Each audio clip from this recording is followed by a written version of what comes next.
segunda-feira, o advogado Rodrigo Tacla Duran deve prestar depoimento à Câmara dos Deputados em audiência pública da Comissão de Administração e Serviço Público. A vinda de Duran ao Brasil só foi possível depois que o ministro Dias Toffoli, do Supremo Tribunal Federal, concedeu um habeas corpus garantido que o advogado não seja preso. Tacla Duran afirma que foi vítima de extorsão e perseguição por integrantes da Lava Jato. Ele acusa o ex-juiz, ex-ministro e agora senador Sérgio Moro, pelo União Brasil do Paraná, além do ex-deputado cassado Deltan Dallagnol, de fazerem parte deste esquema. Sobre essa questão, nós conversamos agora com Valdir Damus, que é advogado e secretário nacional do Consumidor, que é um órgão vinculado ao Ministério da Justiça e Segurança Pública. Doutor Valdir Damus, tudo bem? Prazer recebê-lo aqui no Revista Brasil TVT. Seja bem-vindo. Prazer meu, boa tarde aí a vocês, seus telespectadores, suas telespectadoras. Muito prazer. Prazer é todo nosso. Eu queria lhe ouvir, doutor Damus, sobre toda essa expectativa que vem se criando em torno desta vinda de Tacla Duran, que vai fazer um depoimento na Câmara dos Deputados, ele vai para a Comissão de Administração e Serviço Público. Esta vinda do Tacla Duran, que foi muito falada e questionada por Sérgio Moro, por Deltan Dallagnol, sobretudo pelo que ele vem afirmando o que era e o que fazia lá a 13ª Vara Federal lá de Curitiba. Queria lhe ouvir sobre essas expectativas e o que pode ser feito a partir daí deste depoimento de Tacla Duran lá na Câmara dos Deputados na próxima segunda-feira. Olha, primeiramente,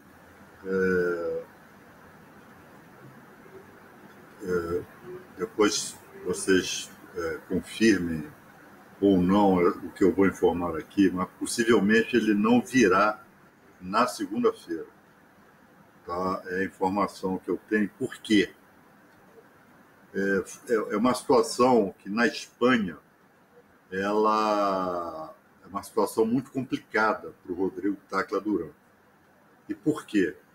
Quando o Sérgio Moro era ainda o juiz da Lava Jato, uma das investigações, ou supostas investigações, né? Vamos dizer aí, perseguições que ele determinou, foi lá na Espanha. Ele renunciou parcialmente à soberania jurisdicional brasileira e transferiu para a Justiça espanhola a investigação sobre um determinado episódio que estava sendo supostamente investigado pela famigerada Lava Jato. Né? Então, posteriormente, já agora, meados de abril, de maio, antes da sua aposentadoria, o ministro Lewandowski suspendeu as ações penais estendeu uma decisão que o Supremo já vinha deferindo, né, a diversos outros acusados na Lava Jato por conta da imprestabilidade das provas produzidas pelos sistemas da Odebrecht, chamados MyWebDay e Drowsys. O Supremo considera que as provas obtidas por esse sistema, elas são imprestáveis porque esses sistemas foram violados, foram fraudados. E que era o caso do Rodrigo Tacla Duran. Então as ações foram suspensas. Só que a Espanha, ela continuou dando andamento à ação penal. Ela não reconheceu essa decisão do ministro Lewandowski. Agora, o ministro Toffoli foi mais além e ele não só suspendeu as ações penais, ele trancou, né? Ele extinguiu, ele considerou imprestável e pronto. Né? Só que essa decisão, se não me engano, ela foi prolatada ontem à noite. E não deu tempo, não vai dar tempo de o Tacla Duran na Espanha, né? Porque há procedimentos que a Secretaria aqui no nosso Ministério, a Secretaria Nacional de Justiça, são trâmites burocráticos, vai ter que adotar para comunicar à Espanha, à autoridade espanhola, etc. Então, só o salvo-conduto do ministro Toffoli, que já havia sido concedido há 2 semanas, com habeas corpus preventivo, não é suficiente, que garante o Tacla Duran aqui no Brasil, né? Mas não garante a sua saída da Espanha. Então, ele virá ao Brasil, ele vai depor aqui, mas não na segunda-feira. Então, é isso que eu tinha para esclarecer inicialmente. Não, de fato, perfeito esclarecimento feito, porque, de fato, ele mandou uma carta ao STF colocando essa preocupação com a justiça espanhola. Toffoli faz essa ação no dia na última quinta-feira, dizendo que são imprestáveis as provas contra a Tacla Duran, mas há todo o processo burocrático que precisa ser feito para que na justiça espanhola ele não tenha mais nenhum problema. O senhor bem esclareceu, aqui ele tinha esse habeas corpus, mas no país que ele está, neste momento, na Espanha, ele ainda não tinha esse respaldo jurídico. Mas como o senhor colocou, ele vem. De fato, pode não ser dia 19, mas ele virá ao Brasil falar à Câmara dos Deputados. E aí eu gostaria que o senhor pudesse comentar qual a expectativa e o possível impacto dessas declarações. O que se espera a partir dessas declarações que Tacla Duran vai dar aos deputados, na Câmara dos Deputados? O que pode desarrolar ali com a 13ª Vara em Curitiba e com o TRF4? Olha, nós estamos assistindo, estamos vendo, presenciando ao longo dos 2 últimos anos, ou dos 3 últimos anos, uma série de revelações escabrosas sobre os procedimentos que a Lava Jato, particularmente Sérgio Moro e Deltan Dallagnol, adotaram enquanto comandaram a Lava Jato. São coisas que eu já denunciava desde a época em que eu exerci o mandato de deputado federal, juntamente com o hoje ministro Paulo Pimenta. Todas esses crimes, né? Todos esses procedimentos ilegais, né, praticados pela Lava Jato, e não só por Moro e Dallagnol, mas todos os procuradores e procuradoras, nós já denunciávamos lá. Só que isso agora está demonstrado. E o Tacla Duran, ele nos afirmou à época, eu e o Pimenta estivemos na Espanha, se não me engano, em 2017. Ele já, em 2017, né, ele já nos dizia, já nos informava que foi alvo de tentativa de extorsão por parte de procuradores da Lava Jato. E ele tem uma série de outras informações que ele assegura, né, estar documentado para isso, que ele quer apresentar, porque ele nunca foi ouvido aqui no Brasil. Aliás, quem o ouviu foi o juiz Eduardo Apio, quando assumiu a 13ª Vara Federal. Ele tomou o depoimento do Tacla Duran, né? Mas como havia ali envolvimento do então, hoje cassado, deputado federal Deltan Dallagnol e o senador Sérgio Moro, o que implicaria em remessa do processo para o Supremo Tribunal Federal, o juiz Apio, em relação a isso, não achou prudente não ouvi-lo, né? Que fosse melhor que ele fosse ouvido no Supremo. O Congresso Nacional não tem essa limitação. Ele pode ouvir, ele pode falar de quem ele quiser lá, né? E é o que vai acontecer.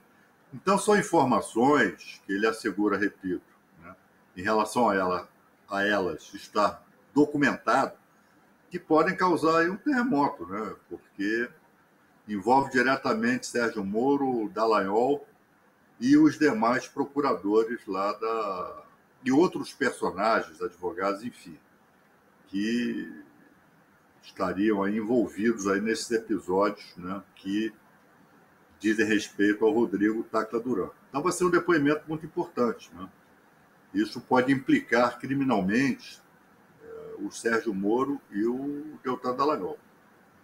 Inclusive, doutor Damus, novos relatos de conversas entre procuradores da Lava Jato na época lá de Curitiba foram divulgadas mais pelo The Intercept Brasil, da coisa de 2 semanas, novas mensagens que corrobora com todas essas denúncias que o Tacla Duran vem fazendo já há um bom tempo, que agora parece que de fato vai ser ouvido e que vai jogar luz a essas denúncias. Há rumores, inclusive, de que lavajatistas estão em pânico. Não só o ex-deputado cassado, Deltan Dallagnol, o próprio senador Sérgio Moro e outros que estavam envolvidos com toda essa operação que serviu apenas para afastar adversários políticos e que defendiam um Estado democrático de direito. Queria ouvir sobre essas possibilidades. Isso de fato pode acontecer. O senhor mesmo já falou, né? Um terremoto pode estar a caminho aí da 13ª Vara lá de Curitiba e dos procuradores da Lava Jato. Então, de fato, o que se percebeu ao longo desse tempo é que o Sérgio Moro e o Dallagnol jamais quiseram, ou seja, a Lava Jato, eles não quiseram ouvir o Tacla Duran. Ele se prontificou, ele tentou, né, vir várias vezes ao Brasil, onde havia contra ele, né, um decreto de prisão, né, se ele botasse os pés aqui no território brasileiro, seria imediatamente preso. Então, a turma da Lava Jato nunca quis ouvi-lo, né? Queria que ele ficasse lá na Espanha, segregado, né? Moveram céus e terra para que ele fosse preso na Espanha, o que acabou não acontecendo, né? Mas aqui no Brasil eles não querem de jeito nenhum que ele bote os pés e abra a boca, né? Isso tem alguma razão, né? E as razões nós vamos descobrir quando o Tacla Duran começar a falar aqui no seu depoimento na Câmara dos Deputados, que a qualquer momento vai ser marcado. Repito, basta ele se livrar das amarras burocráticas, né, que cercam o caso, mas ele será ouvido aqui. Doutor Damus, o senhor foi presidente da OAB no Rio de Janeiro, sou advogado, o senhor foi parlamentar, deputado federal.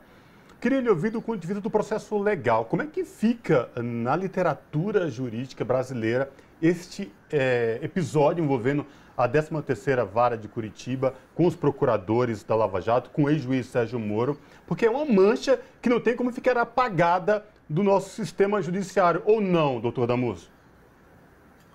Olha, essa mancha, ela só será apagada ou mitigada na medida em que o sistema de justiça adotar as providências cabíveis em relação à turma da Lava Jato, né?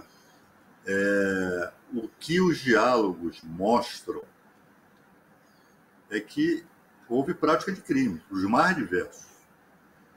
Então, a pretexto de um suposto combate à corrupção, na verdade, estava se corrompendo o próprio sistema de justiça. E cabe ao sistema de justiça brasileiro retificar isso, dar uma satisfação à sociedade para dizer, olha, não haverá impunidade nesse caso. Alguém, e eles próprios levantam isso, se afirma que esse acervo da operação spoofing não se presta a provar crimes porque se trataria de prova ilícita, né? Agora, vocês veem que, ao longo desse tempo, desde que o Intercept começou a divulgar esses diálogos, eles não desmentem, eles não, foi tirado de contexto, são criminosos, é um criminoso, mas eles não negam. E aí vai caber ao sistema de justiça dizer o seguinte, esses diálogos aconteceram. Nem o maior gênio da literatura, nem Shakespeare, nem Homero, nem Dante, nem Dostoiévski, ninguém teria a genialidade capaz de inventar aqueles diálogos com personagens que são reais em torno de uma investigação que de fato estava acontecendo. Então, esses diálogos são absolutamente legítimos, né? Trata-se de agentes públicos. Uma coisa é usar prova falsa para criminalizar particulares, pessoas privadas, pessoas físicas, enfim, que estavam sendo investigadas e a autoridade ilegalmente condenou essa ou aquela pessoa com base em prova ilícita. Agora nós estamos falando de agentes públicos e que causaram danos reais ao Brasil. O Brasil até hoje não se recuperou a economia, as empresas brasileiras, empresas grandes, né, que foram quebradas porque a Lava Jato estava a soldo do Departamento de Justiça norte-americano. Isso está demonstrado. Né? Então, esse argumento não pode prevalecer. E me parece, por tudo que eu tenho visto, lido e colhido ao longo dos últimos meses, esse argumento não vai colar. Né? Então, possivelmente, aí Moro, Dallagnol, etc., vão encontrar daqui para frente um pesadelo, né? Vão ser envolvidos num pesadelo que eles criaram aí para os seus investigados à época em que eles mandavam e desmandavam no Brasil. Agora, doutor Damus, só temos os últimos minutos finais aqui, mas eu gostaria de perguntar ao senhor, essa prática de lawfare, que foi conduzido ali no 13ª Vara, é uma prática que a gente está vendo se disseminar pela América Latina. Por exemplo, casos mais recentes, Cristina Kirchner, Rafael Correa, tem alguns casos se disseminando pela América Latina nesse mesmo aspecto que foi feito ali no lavajatismo. O senhor acredita que um processo de justiça nesse caso de Moro, Dallagnol e todas as pessoas envolvidas ali nesse processo de lawfare na 13ª Vara, seria já tentar voltar um pé atrás para que essa prática de lawfare não se dissemine de fato para outros espaços e não vire uma prática recorrente? Sem sombra de dúvida. Sem sombra de dúvida. Se o sistema de justiça brasileiro reconhecer que houve o lawfare, ou seja, o que é o lawfare?